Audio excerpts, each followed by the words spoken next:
गणपती बाप्पाच्या विसर्जनासाठी महानगरपालिका पूर्णपणे तयार झालेली आहे।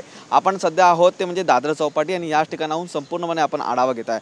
अनंत चतुर्दशी आहे आणि या चतुर्दशीच्या दिवशी मोठ्या संख्येने गणेश भक्त आहेत ते गणपतीचं विसर्जन करण्यासाठी दादर समुद्र किनारपट्टी असेल किंवा मुंबईतील अन्य किनारपट्टीवरती जात असतात। त्यासोबतच इतर ठिकाणी देखील गणपतीचं विसर्जन करत असतात। यासाठी महानगरपालिकेने पूर्णपणे तयारी करण्यात आलेली असून विसर्जन स्थळी जर्मन तराफे, प्रथमोपचार केंद्र, रुग्णवाहिका, क्रेन, नियंत्रित कक्ष, तात्पुरती शौचालय, फ्लड लाईट, सर्च लाईट अशा विविध सुविधांचा उपलब्ध आहे ते करण्यात आलेला आहे। तसेच महापालिकेकडून 245 नियंत्रण कक्ष देखील याच मुंबईमध्ये उभारण्यात आलेले आहे।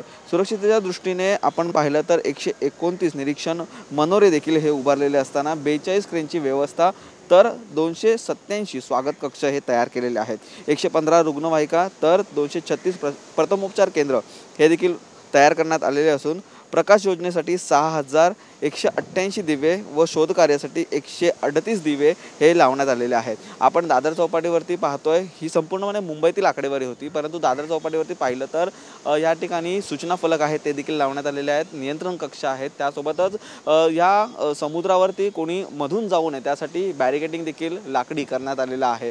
यंदाच्या वर्षी समुद्रामध्ये पीओपीच्या मूर्त्यांना विसर्जित करता येणार नाही। 6 फुटापर्यंतच्या मूर्त्या आहेत त्या कृत्रिम तलावात विसर्जन करण्याचे आदेश आहेत ते उच्च न्यायालयाने दिलेले आहेत। त्यामुळे उच्च न्यायालयाच्या निर्णयानुसार या संपूर्णपणे मूर्त्या आहेत त्या महानगरपालिकेकडे जमा केल्या जातील आणि त्यानंतर ज्या विसर्जित आहेत त्या समुद्राच्या ठिकाणी असतील ते केले जातील। त्यासोबतच पाहिलं तर मुंबई महानगरपालिकेच्या माध्यमातून या ठिकाणी भरती ओहोटीच्या वेळा आहेत त्या देखील या ठिकाणी लावण्यात आलेल्या आहेत। ज्या उंच मूर्त्या आहेत त्या भरती ओहोटीच्या वेळा बघून करण्याचं जे आव्हान आहे ते महानगरपालिकेच्या वतीने करण्यात आलेलं आहे। त्यामुळे या संपूर्णपणे भरती ओहोटीच्या वेळा आहेत त्या देखील लावण्यात आलेल्या आहेत। यंदाचा गणेशोत्सव आहे तो साजरा करत असताना परंतु पुढच्या वर्षीचा गणेशोत्सव आहे तो आपण पर्यावरणपूरक साजरा करावा असं महानगरपालिकेच्या वतीने आवाहन करणारे फलक देखील आपल्याला ह्याच समुद्र किनारपट्टी तसेच या विसर्जन घाटावरती आहेत ते पाहायला मिळतात। त्यामुळे पूर्णपणे महानगरपालिकेने ही जी तयारी आहे ती करण्यात आलेली आहे आणि जास्तीत जास्त शाडू मातीच्या मूर्त्यांचा वापर करा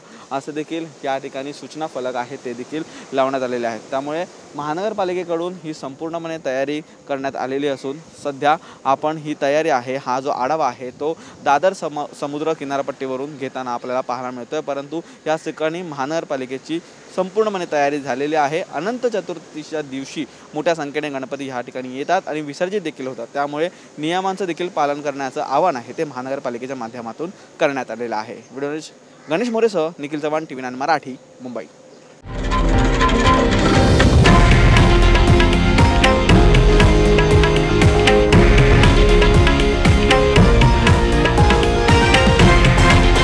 हे आहे देशातील नंबर 1 न्यूज नेटवर्क आणि आपण पाहत आहात TV9 मराठी, एकमेव।